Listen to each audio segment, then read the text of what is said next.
This Pitch Breakfast video is brought to you by Spangler & Agins, attorneys for Charlotte's startup community. Good morning. I'm John Alexander. I'm a U.S. Navy officer, a graduate of Virginia Military Institute, and a co-founder of Xchange, the easy way to borrow. Xchange is a veteran-led company built from the ground up to make renting a convenient alternative to purchasing expensive tools and equipment. The truth is that we as Americans waste billions of dollars each year purchasing tools and equipment that we only use once or twice. In fact, the average tool in your garage spends 99% of its life sitting on the shelf. Think about it.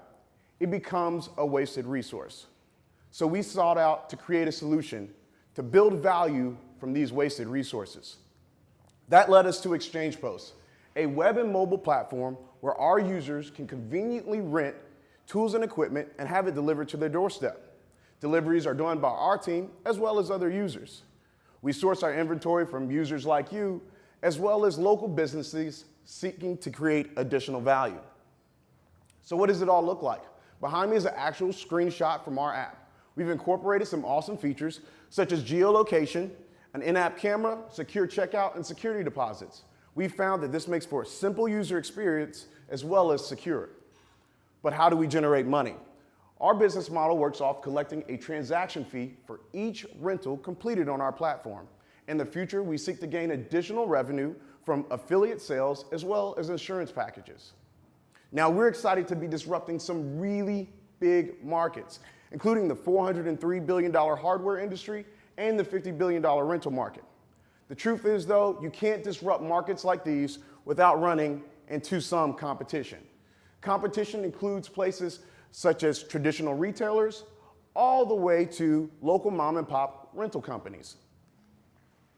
As you can see here, it ranges from traditional retailers, but it also incorporates Fat Llama, recently acquired in the Netherlands, and it's currently generating over $30,000 in revenue a year, doing a similar model to ours.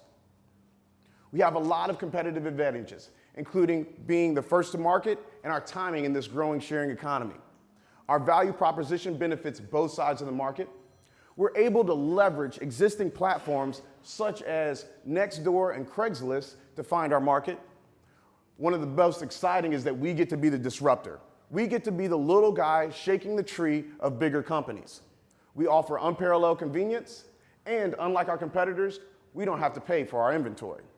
But really, our biggest competitive advantage, which really leads us towards success, is our team. Myself, a U.S. Navy officer, degree in economics and business with 10 years of unfiltered active duty leadership. My co-founder, William Jackson, MBA, MHA, 24 years Navy retired, and an expert in human resource. Mr. Fred Kessler, our CTO, a U.S. Army vet, and our full-stack developer, former VP at General Electric. Last but not least, Connor Collette. He is our sales and marketing guru, and if you think I got energy, wait till you meet this guy. We got together to make sure we created a growth strategy to lead towards our success. That's to educate, partner, and leverage. We're educating our community and have already collected hundreds of users to pre-sign up for our release in Q1 of 2019. We're building partnerships with some of the largest local renters in the Charlotte area to help grow our inventory and client base. And lastly, we're leveraging those existing mediums like Nextdoor, where we know our target user already exists to help us grow on a much faster level. To wrap things up, to date, Xchange has completed a 6-month accelerator. We won the 2018 Veteran Entrepreneur Showcase. We've also built our app from the ground up and invested over $70,000 of our own capital to get to this point. At the beginning, I mentioned Xchange is about creating value.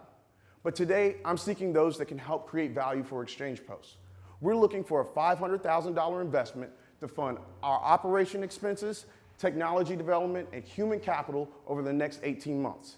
If you're excited about working with us, please feel free to contact me, john.alexander@Xchange, or talk to me after this event. Thank you so much for your time, and go Navy.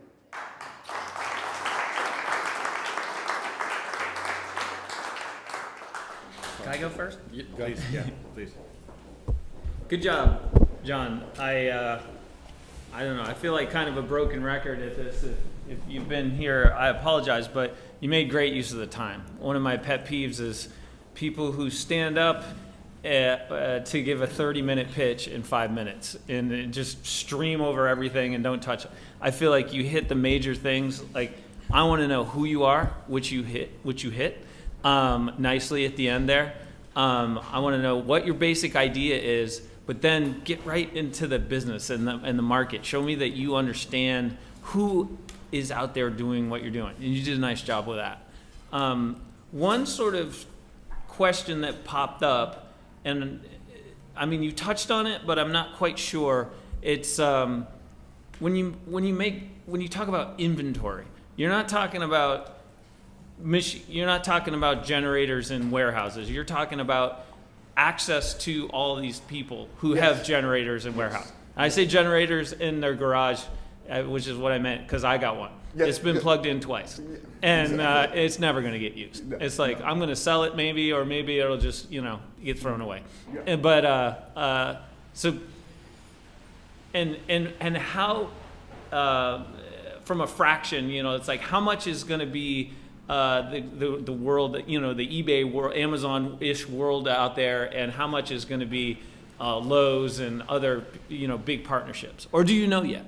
So right now, we've currently been in talks with some of those bigger businesses to hopefully gain those as a part of our inventory system. One of those deals drastically changes the inventory ratio in Charlotte. Right now, we actually bought part of our own inventory to help jumpstart the market, because we realized that we needed to take that investment risk to get out there in the community. We're hoping for a 25% company based and 75% user base, because it's really there where we can create the change in our economy where we're reusing resources. But we're a business and we understand we have to generate revenue, so we're willing to take our inventory how we get it. Okay, and that's a good answer, I think. And then, because obviously when you start sort of a community-based business, it's a chicken and an egg thing. It's like, you have to have enough inventory so it's interesting. So your standard person that comes in, the answer to everything that I'm looking for can't be like, oh, we don't have that. Exactly. But by the same token, you can't go out and, you're not trying to be a rental company. You're not trying to go out and just buy a ton of stuff. I guess my second question would be, in your app, or because I see one of the big things is, you've got the camera and things. It's like, how do you validate, the information? How do you know that my generator, isn't A, exists, B, it, works, and it's like, and I feel like all the logistical part, that's like the key of your business. Yeah, absolutely. So one of the things that we had to, there's a big question that also transfers into liability, which is another question most people have, is we invented or we built in a inventory tracker system and validation system that monitors the transfer of the goods and validates that an exchange actually happened. And what that looks like to our users is a simple QR code, where if you have a property, if you've ever rented a car, you know how you walk around the car and then you say, I sign off on this and I transfer this over to you. So liability also now transfers over to you. Well, we're able to track that in the phone. The exchange occurs with the two phones, whether it's an exchange post-delivery person picking it up or a user doing it. And that lets us know that the actual transaction occurred, and it lets us also monitor that liability. So I will go next then, John. So love the energy, love the fact that you stuck to the time and you didn't seem rushed. So that's good, because that's not an easy thing to accomplish. Love the team, by the way. So not only when you introduced yourself, you talked about you and your background and why you were passionate about this. And again, when you got to the team, because I think from an investor point of view, right, it's team. So you did a good job covering that. I've got a couple of things that you said that that raised some questions, right? So when you started out, you led with easy way to borrow, and then you switched to. So I thought we were going to see some kind of like lending platform, right? And then you jumped into it was tools. So the way you led that, it got my mind going down kind of the wrong path initially. Same here too. Yeah, so you probably want to adjust that. The second thing was along the way, and I love, you did market, but you didn't do we're going to get X% of the market, because investors hate that, by the way, so thank you for not doing it. But as you were doing competition, and I love the fact that you did competition, because there's always competition. You did seem to have a lot of competition. And then you mentioned Fat Llama, I think it was, right? It was a different slide deck that I wasn't prepared to talk about Fat Llama. Yeah. So I kind of threw myself off. But you mentioned something about 30K in revenue, 30,000. Yes, was that the right number? Yes. Monthly recurring. Oh, monthly. Well, that's a little better, but still small. So I'm not sure I would have, if I'm doing that for an investor pitch. That's information that I'm not necessarily sure I would be volunteering right up front unless they ask. And then you always want to be very transparent. Absolutely. And then I've got really 3 other quick comments, because we want to give Mark some time here. You've got also a tip. I'm an economist by training, and I love marketplace models, because when they scale, they're phenomenal, but they're incredibly hard to build, because you got what I call the cart and the horse problem, right? You got to find buyers, but before you can find buyers, you have to have sellers. And how do you get both simultaneously? It's a very, very difficult and usually very capital intensive process. So what that leads you to as an investor is your cost of customer, not only buyer acquisition, but seller acquisition, because you're actually going to have costs on both fronts. So, and I know you only had 5 minutes, but that's going to be, I think, a fundamental question.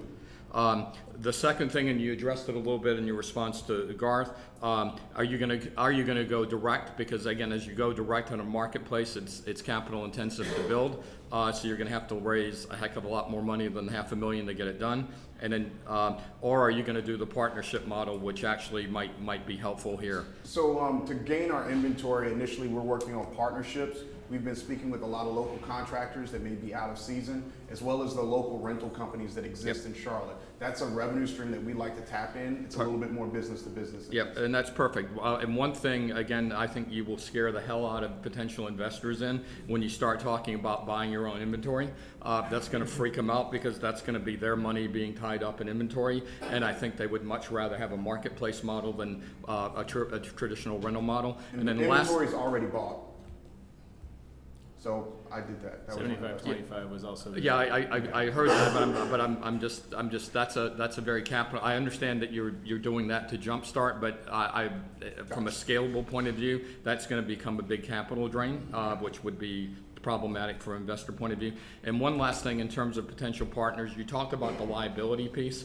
And then one of the things you see with a lot of these marketplaces is you actually see insurance markets develop to kind of cover that risk. And it turns out we've actually got a number of large insurance partners that, and I don't know if you've thought about that, but if you haven't, you should. And if you want some connections to them, we'll chat. Absolutely. Okay. Absolutely. That's it. Yeah, I kind of shared some of Dan's red flag on that inventory concept. It's also intriguing to me, like if you guys actually have something interesting there with that balance of 75-25, that could be interesting, right? So I think you kind of got me on that. I'd want to go deeper on that. I guess I kind of agree with everything that was said here. You have a good handle on what you're doing, right? So that's good news. These formats, these 5-minute pitches, when I always say this when I talk here, other than here, it rarely happens, right? So these 5 to 10 minute pitches are usually you're somewhere and there's like a mid-level VC associate maybe in the audience, probably seeing 20 pitches at a conference, right? So your goal in that 5 to 10 minute format is to get a follow-up meeting with a mid-level 28, 30-year-old associate who looks at 100 companies a month, right? The one thing, and I had that job many years ago, so I can kind of, it's interesting, but very, very, well, it is what it is, right? Yeah. Here's one thing I'd love to see is a grasp of what the next version of this product is going to actually teach you guys as a management team. So you kind of, a little bit of a, awesome vision, a little bit of a boil the ocean thing here. I love the network model. I love the marketplace model and everything about it, but I'm going to want to follow up with you and talk for 30, 40 minutes, grab coffee after the conference if you're grasping like what your product's going to teach you guys next. Is it value prop to the renter? Is it value prop to the commercial? It doesn't have to be right, but it shows that you guys are thinking about like what's that next version, or what is this this kind of minimum viable product, right? To use some buzzwords. What does this first version of the product teach us, and how does that instruct the business model? Without that, I'm kind of questioning your ability to build a product. You're awesome, but I'm just not seeing it click in. And maybe your marketing guy or your tech guy is that too. It doesn't have to be you. One more thing. If you're going to ask for $500K, I would always just put it up there. I'm asking for $500,000 and some uses of that capital, right? I don't know, $80,000 on tools, right? $150,000 on building the next version of the app, the remainder on people, marketing, et cetera. That just helps me kind of see that you have a grasp on, running the business. And can I add to that? Because one thing that I'd written down and didn't tell you was on that use of funds, you did roll through that. Again, having it up on the screen would have been helpful. Yeah. But also, when you're doing that, put milestones. Where does that get you, right? If you're taking a $500,000 investment, once you burn through that investment, what have you achieved? And tie the milestones to what the product is doing, right? Yeah. And if that's partnerships, like say partnerships. But anyway, great job. I mean, you're far along here. All right, thank you. Thank you, Xchange everybody. Post, everybody.